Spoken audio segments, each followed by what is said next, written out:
Yeah. Because if we found out the Ark of the Covenant was, in fact, a real object and we know where it is and it does match the description in the Bible, that kind of changes everything. Now, all of a sudden, the Bible is not just stories and myths. The Bible is some sort of a historical record. Yeah. Well, let's not forget that one of the world's best-known flood myths also comes from the Bible, Right. which is the flood of Noah, Right. which, again, is part of this worldwide tradition, of which I am absolutely convinced Atlantis should be understood as a part of that worldwide tradition of a global flood and the loss of a former civilization. And again, it's one of the reasons why I've done the work I've done over these years. That one to me is so crazy that someone is keeping that information from the rest of the humans. Because if we found out the Ark of the Covenant was, in fact, a real object and we know where it is and it does match the description in the Bible, that kind of changes everything. I think it was an actual object. And you think it was some nuclear something or another? I think it's what is rightly described as an out-of-place artifact, because if you look at the description in the book of Exodus, the very precise dimensions of it, it's got a layer of gold, it's got a layer of wood, it's got another layer of gold. It's very precisely specified, like a blueprint in the book of Exodus. And then it does all this stuff. It shoots out jets of fire and kills 50,000 Philistines in the city of Ashdod when they open the Ark of the Covenant and look inside, and suddenly everybody in that city is dying, and what they're dying of is cancerous tumors. This is described in the Old Testament. It's just insane that we know where it is. The fascinating thing is that Ethiopia is the only country in the world that actually claims to have the Ark of the Covenant. That one to me is just like, we know where it is. Yeah. What's going on here? What do we know? What are we being told? What could be false? And 2 times in a week, how does this connect to exactly what was written in the Pyramid Code? So we know that in the Pyramid Code document, it already spoke exactly about what was underneath the pyramids. Well, it spoke about the Ark of the Covenant as well, with its exact location, where you can find it, and what it entails. So what the CIA actually declassified in those documents, once again, is not new information. It's just a big organization, agency coming out saying, hey, look, this is what we did. And by the way, we did it like 40 years ago. Covenant commitments by God towards man is one of the unique dynamics of Judaism and Christianity. You don't have covenants in Buddhism. You don't have covenants in Hinduism, because lineage and connection to the material world means nothing in those forms of religion. But in Christianity and in Judaism, the idea that God has entered into covenant relationship becomes foundational, because covenant means that God makes promises to respond to us in a way that we would describe as being evidence of his goodness in our day-to-day life. Menelik succeeded in stealing the Ark of the Covenant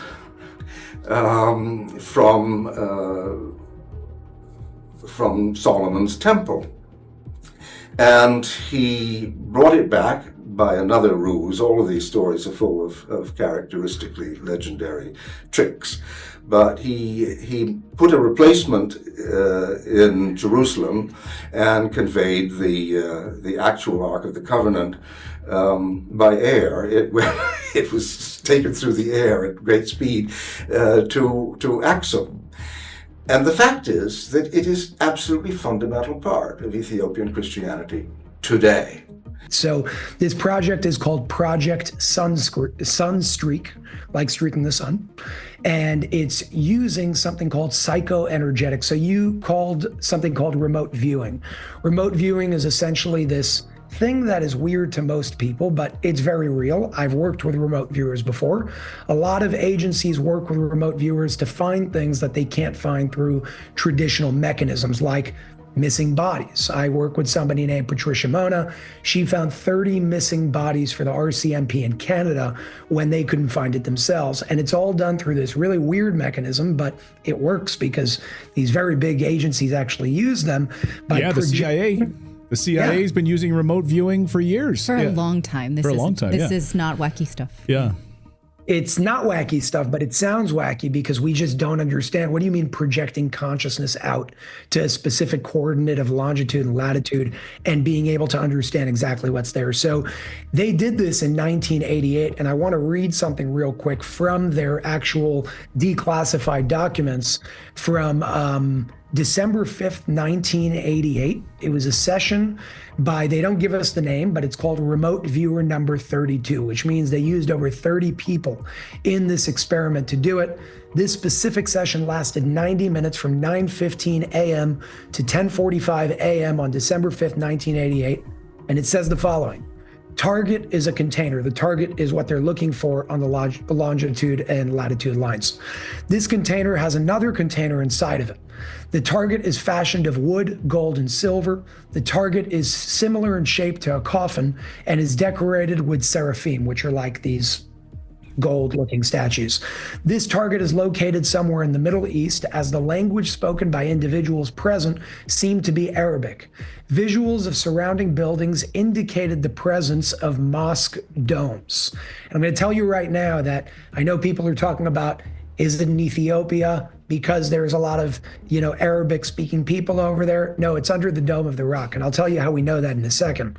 But it continues on by saying the target is hidden, underground, dark and wet were all aspects of the location of the target. The purpose of the target is to bring a people together, meaning a religious object. It has something to do with ceremony, memory, homage, the resurrection. There is an aspect of spirituality, information, lessons, and historical knowledge far beyond what we know. And then it goes on by explaining something which I can elaborate on further of what this means. The target is protected by entities and energies. And can only be opened by those who are authorized to do so.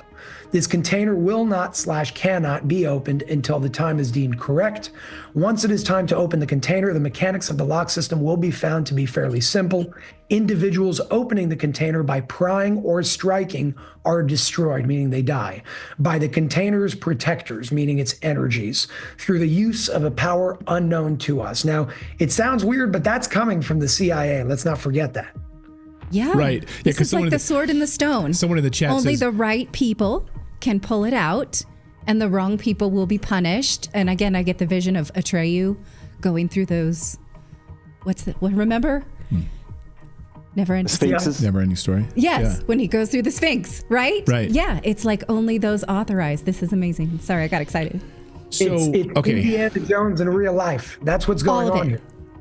I know someone in the chat said, man, Redacted, you guys became the woke History Channel. I don't know about that, but I'll take the History Channel piece of it. I'm thrilled about that. I mean, again, these are CIA documents, right? And so using these remote viewers and the documents before this, I mean, this has been around for a long, long time for people laying claim to what actually this ark means and does and holds. But I'm curious about these beings that are sort of guarding this thing. Do we have any more information about what these beings might be that are guarding this thing? What kind of energies? Yeah, so I think that word is not the proper word to use. You're talking about something that is a very highly spiritual object and artifact. I call it a form of technology. And when you deal in that world, think about it scientifically as frequencies. There are certain frequencies that some people can touch and some people cannot, because if you don't have the proper vehicle to do it, it will literally electrocute you and kill you. For example, there are some people like monks who can walk on fire and not get burned, but me and you may walk on fire and we're going to get burned. That's what we're talking about with certain energies embedded into this thing. Remember, we're talking 4,000 years ago. This is around the same time of the pyramids as well. We're talking about a civilization, a society, a people that did things in a way that we do not understand today because it's forgotten knowledge. But what's interesting over here, when it comes to understanding its location as well, which is important, is, yeah, there are some people saying, it might be in Ethiopia. We don't really know. Well, the CIA documents are talking about it underneath some sort of dome, some big mosque in the Middle East. And then here's where the diversion, the distraction comes in. They say it might be here, it might be there, we don't really know. So I'm going to read something from a Daily Mail article that came out just the other day about this topic. And then I want to show you what the Pyramid Code has to say about this, because once again, just like it was on the money with what was underneath the pyramids, it did it once again in a few days. So it's speaking about, according to legend, Queen of Sheba and Israel's King Solomon, so this is history, gave birth to Menelik in her country of origin, but he later traveled to Jerusalem to study with his father. While there, he supposedly stole the ark and brought it back to Aksum in Ethiopia. Locals say it has resided in the church of Our Lady Mary of Zion ever since. But then, the British scholar of Semitic languages and Ethiopian studies, Edward Ullendorf, claimed that he saw the ark inside the church during World War II. But a source close to Ullendorf later revealed that the artifact he saw was nothing more than a replica. What he saw was what you find in any Ethiopian church. It's a model of the Ark of the Covenant because they have replicas all over the place. They have decoys all over the place because you're talking about something of extremely high, not just historical significance, but spiritual significance as well. So in the Pyramid Code, a few days ago, we spoke about what was underneath the pyramids, and we cited certain things from that document that came out 5 years ago.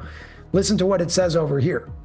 King Solomon, King David's son, manifested the idea of the first holy temple, but it came at a heavy price to the people of the nation. The first holy temple was composed of 3 main parts. The main hall, the second part of the temple was the main temple, which contained certain objects, and the third part of the temple was known as the Holy of Holies, in which the Ark of the Covenant was. However, over time, and now I'm going to the bottom, it specifically says the place itself, which is known as the foundation stone, in the Dome of the Rock. So the Dome of the Rock, if you read over there, the Holy of Holies, also known as the Dvir in Hebrew, sat on what we know today as the foundation stone. In Hebrew, it's called Even Hashtiyah, within the Dome of the Rock as we know it today. The foundation was used as a stand for the Dvir. The foundation stone had and still has very strong powers, and its geographical location is the energy center of our planet, as well as the energy center of everything as a whole. But here's where it gets interesting. If you go down, it says, in a straight line, deep underground, exactly what the remote viewer said, are the contents of the Holy of Holies, which are concealed there until this very day. The room in which these items are hidden, like the rest of the temple, was designed by King Solomon.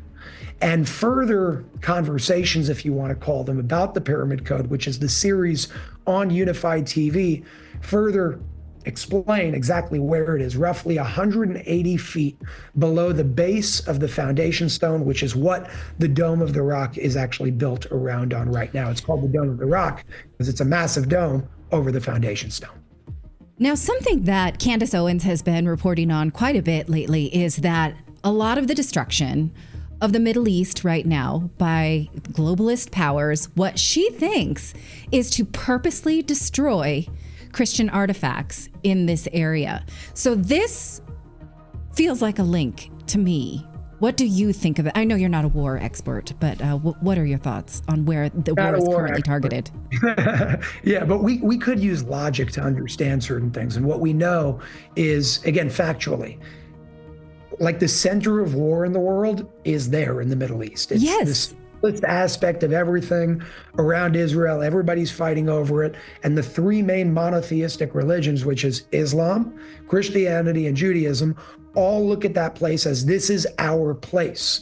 We got to ask ourselves, why did they go, if you go according to history, before it became a mosque, it was the Holy Temple. Why did they choose to build it there around the foundation stone specifically? What did they know that we don't know today? And the answer is a whole lot. And over time, we'll figure that out. But what I believe is the answer to your question is there's a lot of war around there because there's a lot of power given to the very individuals who control that. And that's what they're really fighting over. This isn't about Jews versus Muslims. It's not a religious war within people. That's how we're used to fight each other in this game of divide and conquer. But what's really going on is, in my opinion, there are powers that be that we do understand control the world when it comes to energy sectors, oil, gas, water, and so on and so forth. Those same people want to make sure, just like a lot of other things are not found out by the masses, that this is not found out either. And that's why I think they're moving people towards saying, well, it's in Ethiopia, look over there, don't look over here. But everything shows us that we're here. And if we look at what happened in January of 2011, this is a very famous video, and this is weird, but it's on camera from multiple angles. There was this big orb of light that today they call UAPs, unidentified aerial phenomenon. They used to call them UFOs. Nobody knows what it was, but this video was very, very highly spoken about in January of 2011 when it happened, right over the top of the Dome of the Rock, hovering there for a while, staying there, and then boom, it just shoots up at a speed that we cannot comprehend in modern day physics. So my question is, why over there? What's so special about the Dome of the Rock? And if we look at history, we understand the power of the foundation stone. We understand the power of that geographical location, and everything shows us that it's there. Why are they telling us it's somewhere else? To divert our attention. That's my opinion. So